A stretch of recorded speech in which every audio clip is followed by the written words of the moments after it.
Hello everyone, hope you're doing well. In Enlisted, they have announced the new season of the Battle Pass, and it seems like they're going for some pretty interesting weapons overall, and also some unique changes to this Battle Pass compared to previous ones. One of the things to note is a lot of the weapons and also soldiers are getting removed from the Battle Pass.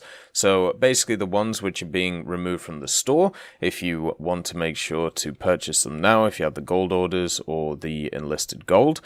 So for the soldiers, you have Moscow and Normandy soldiers being removed, Peter Lihanov, who's an assaulter, Karl Kurtz, who's also an assaulter, Walter Amers, who's an assaulter, and of course Heinz Coleman, who is also an assaulter. So basically the first season stuff is being removed. Then for the weapons, you have Moscow and Normandy once again. The Berdan is being removed, the number 2 rifle, Gewehr 1888, the M1903 Springfield with the Peterson device, and also the Schmeiser Mark 36-3. So if you haven't purchased them and you want to get them, you're going to have to do it in the next day or so, otherwise they're being removed. So the new season starts tomorrow on the 5th of October, and they really emphasize when it comes to the devblog about it, the fact that this is created by the community. So they've taken in a ton of suggestions and also requests to try and make this Battle Pass better. And one of the things that they're doing is they're changing the rank reward stuff. So each step along the line of personal ranks will not only be a way to show those around you how experienced you are as a commander, but will now bring a reward for each new rank you reach. Your army's supplies stacks will be replenished with a variety of orders, including appearance change orders, various items from the season rewards line, and even a gold soldier order. 20 rewards for 20 ranks, and you'll find a full list of rewards in the ranks window when the new season starts.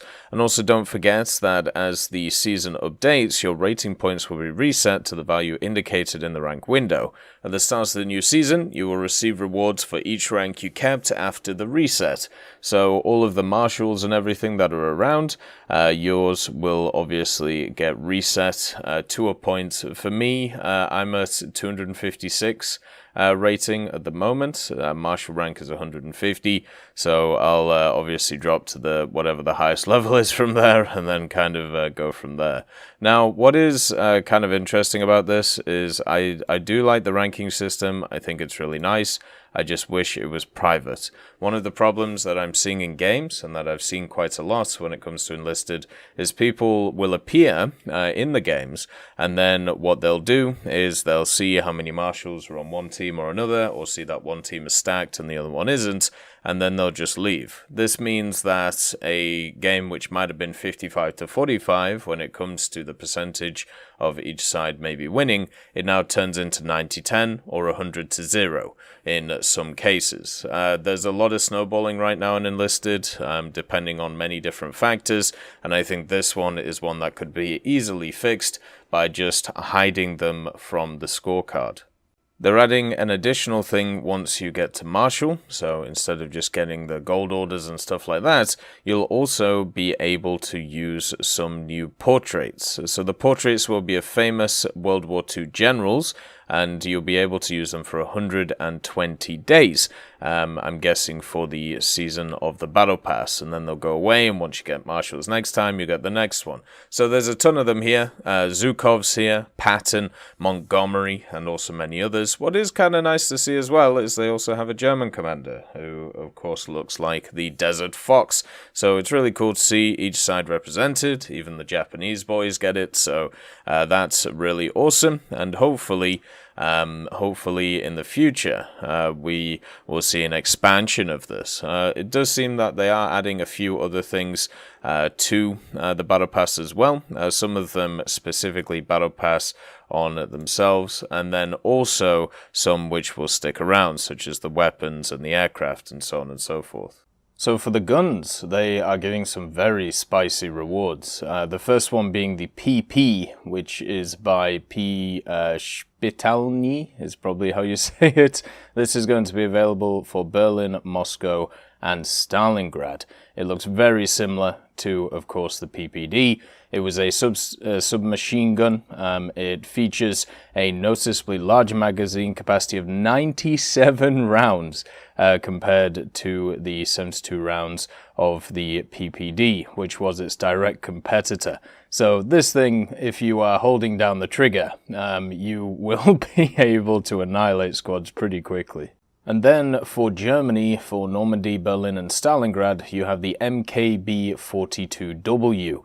This is a modification of the famous carbine. It was in direct competition with the Haenel MKB-42H and only lost due to the higher cost and also complexity of its production. In practice, the W version has noticeably less vertical recoil, which should be quite nice. Then again, the MKB already in the game has pretty much no recoil once it's started up anyway, so I don't think it'll make that much of a difference. But basically, this will be a way of getting your hands on an MKB without having to grind all the way to the end of campaigns.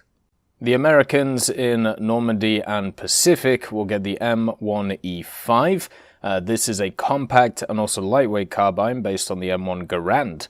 The version features more controllability at the expense of slightly reduced damage, but reloads noticeably faster. It also just looks really interesting. You can see how it's designed to be compact, where you're able probably to kind of fold in the support on it. It looks pretty interesting, and the iron sight of the Garand is super nice, and the Garand in general is pretty good, so this one will be a nice semi-auto. And the last one is for Japan in the Pacific, and it is for the Taipei Rifle Extended.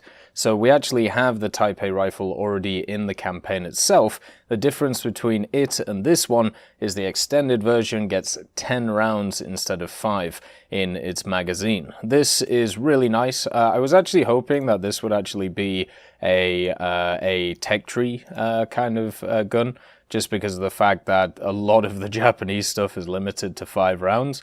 But this one looks like it's going to be Battle Pass. So that's kind of sad, but at the same time, this will be really nice.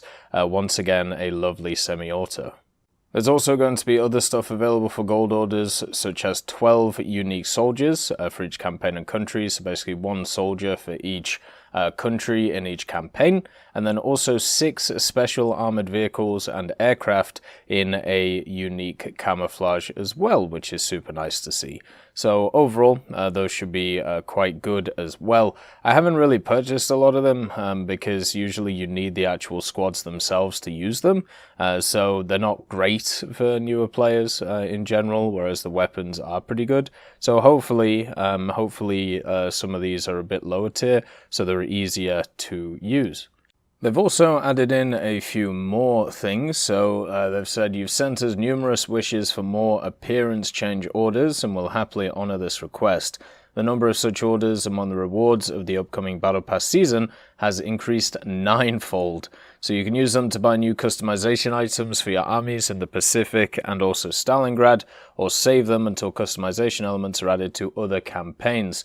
Also included in the Battle Pass are orders for vehicle upgrades, which you can use to unlock levels for aircraft and tanks." So that's awesome. The fact that they're just adding way more stuff to this Battle Pass, making it a little bit nicer. Generally, when it comes to Battle Passes, usually they lose value over time, but with the Enlisted one, it's increasing in value, and this is fantastic to see.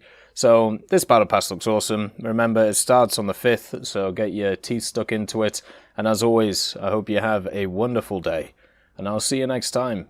I'd like to thank Forge, Siegebreak, Carrion Crow, Nicholas Richardson, Elove Goat, Pyman, Winter Scientist, Merciless Reaper, Orange Tail, Teddy, Daniel Stanton, Moxie, B. Young, and also Sem Arslan, Wilkski, Uncle Bean, Derek R., Bareen, Lafouche, and Samuel Slick for supporting the channel.